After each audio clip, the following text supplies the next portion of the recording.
പുതിയ വർഷം വരുന്നതിന് മുന്നേ ഒന്ന് പോസ് ചെയ്യാൻ പറ്റുമോ?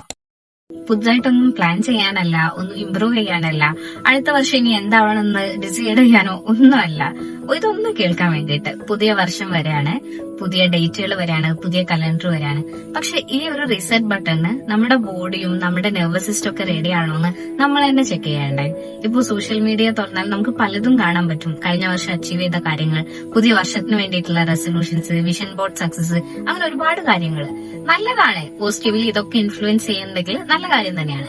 പക്ഷെ നമ്മൾ പോലും അറിയാതെ നമ്മളൊരു സോഷ്യൽ പ്രഷറിലോട്ടാണ് ഇത് കൊണ്ടുപോയിടുന്നതെങ്കിൽ അതൊട്ടും നല്ലതല്ല. നമ്മളൊരു പുതിയ കാര്യത്തിലോട്ട് കടക്കുന്ന സമയത്ത് നമ്മൾ പ്രിപ്പയർഡ് ആയിട്ടില്ലെങ്കിലും കുഴപ്പമില്ല. പക്ഷെ ഒരിക്കലും ഇത്തരം കാര്യങ്ങൾ കൊണ്ട്, ഇത്തരം പ്രഷറുകൾ കൊണ്ട് നമ്മൾ ഒരിക്കലും ഇമോഷണലി എക്സോസ്റ്റഡ് ആവേണ്ട കാര്യമില്ല. ഇപ്പോ നിങ്ങൾ തുടങ്ങിയ സ്ഥാനത്തായിരിക്കില്ലേ ഞാൻ തുടങ്ങിയിട്ടുണ്ടായിരിക്കാം. അതുകൊണ്ട് തന്നെ എല്ലാവർക്കും ഒരേ പോയിന്റിൽ അവസാനിപ്പിക്കുക എന്നുള്ളത് അത്ര പോസിബിൾ ആയിട്ടുള്ള കാര്യമല്ല. എല്ലാവരുടെയും ജീവിതം ഡിഫറെന്റ് ആണ്, സപ്പോർട്ട് സിസ്റ്റം ഡിഫറെന്റ് ആണ്, ബാക്ക്ഗ്രൗണ്ട് ഡിഫറെന്റ് ആണ്, എല്ലാം ഡിഫറെന്റ് ആണ്. അതുകൊണ്ട് ടൈം ലൈനും ഡിഫറെന്റ് ആയിരിക്കും. ഇന്ന് ചിലപ്പോൾ എന്റെ പല ഗോൾസും അൺഫിനിഷ്ഡ് ആയിട്ടായിരിക്കാം. It's completely normal.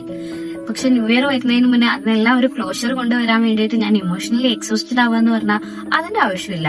പറഞ്ഞു വരുന്നത് എന്താന്ന് വെച്ചാൽ, നിങ്ങളുടെ ഫേസ് എങ്ങനെയാണോ അങ്ങനെ തന്നെ ന്യൂ ഇയർ സ്റ്റാർട്ട് ചെയ്തേക്കും. ഇമോഷണലി എക്സോസ്റ്റഡ് ആവേ, സോഷ്യലി പ്രഷറൈസ്ഡ് ആവേ, അതിന്റെ ഒന്നും ആവശ്യമില്ല.